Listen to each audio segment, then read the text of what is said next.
கிறிஸ்து இயேசுவிடம் இணைந்து இறைப்பற்றுடன் வாழ விரும்புவோர் அனைவரும் இன்னலுறுவர். 2 தீமோத்தேயு 3ஆம் அதிகாரம் 12வது வசனம். இன்றைக்கு ராபர்ட் கால்டுவெல் ஐயா அவர்களுடைய திருநாளா இருக்குங்க. இந்த ராபர்ட் கால்டுவெல் அவர்களை குறித்து சமீபத்துல நம்முடைய தமிழகத்துல அதிகமான கிளர்ச்சி எழுந்தது இல்லையா? இவர் யார் அப்படின்னு பாத்தீங்கன்னா, லண்டன் மிஷனரி அந்த சங்கத்தினுடைய, அதாவது LMS அந்த சங்கத்தின் சார்பாக தமிழகத்திற்கு நற்செய்தி பணி ஆற்றுவதற்காக இவர் வந்தாருங்க.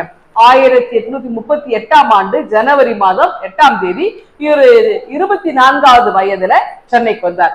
மிக மிக விரைவாகவே இவர் என்ன செய்யறாருன்னா, தமிழ் மொழியை கற்றுக்கொள்கிறார். தமிழ் மொழி மேல அவ்வளவு ஒரு ஆர்வம்.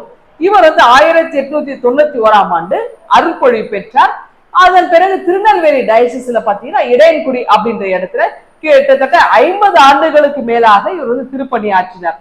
இவர் செய்த திருப்பணிகள் எல்லாமே இன்றைக்கு அந்த டயசிஸ்ல, திருநெல்வேலி டயசிஸ்ல பாத்தீங்கன்னா அந்த ரெக்கார்ட் எல்லாமே இருக்கிறத நம்ம சமீபத்திலே பார்த்தோம். அங்க பாத்தீங்கன்னா அங்க ஒரு அருமையான ஒரு ஆலயத்தை கட்டுறாரு. இந்த ஆலயத்தை கட்டி ஒரு மங்கள படைப்பு செய்யறார்.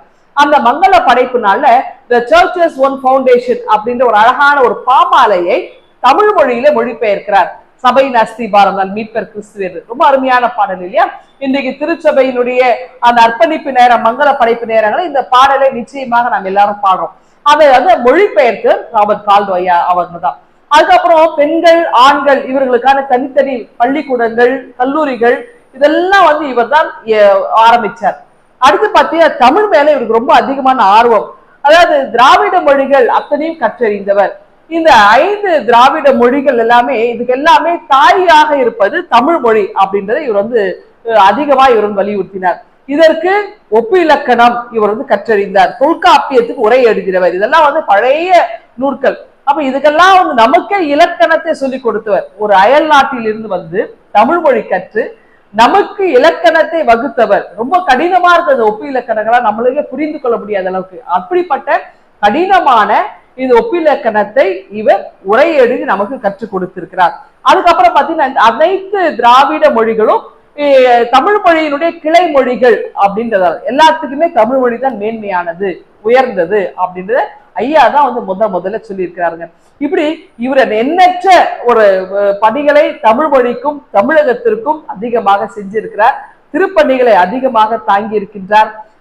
குறிப்பாக இயேசுவினுடைய பணிகள், திருச்சபை மக்களுக்கு அதிகமாக நற்செய்தியை இவர் எடுத்து சொன்னவர் ஐயாவை தான்.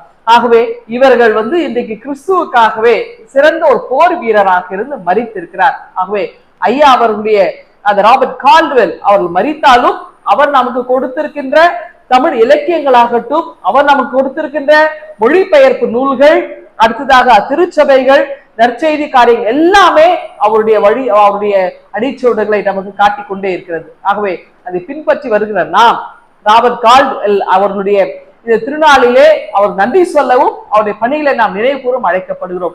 கிறிஸ்துவுக்காக பாட அனுபவிப்பதை மேன்மையானதாக கொண்டிருந்தார். ஆகவே வெளிநாட்டிலிருந்து இங்க இருந்தாலும் எவ்வளவு துன்பங்களை அவர் ஏற்றுப்பார். ஆகவே நாமும் இயேசு கிறிஸ்துடைய பணி நிமித்தமாக, நற்செய்தி நிமித்தமாக நம்முடைய வாழ்விலே சின்ன சின்ன தியாகங்களையாவது நாம் ஏற்போம்.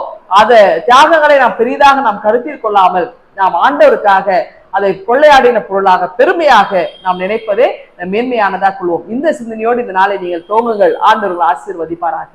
ஆமென். எங்கள் அன்பின் ஆண்டவரே, இந்த நாள் எங்களுக்கு ஆசீர்வாதமாய் அமைய கிருபை தாரும். மீட்பர் இயேசுவை ஜெபிக்கிறோம் எங்கள் அன்பின் கடவுளே. ஆமென்.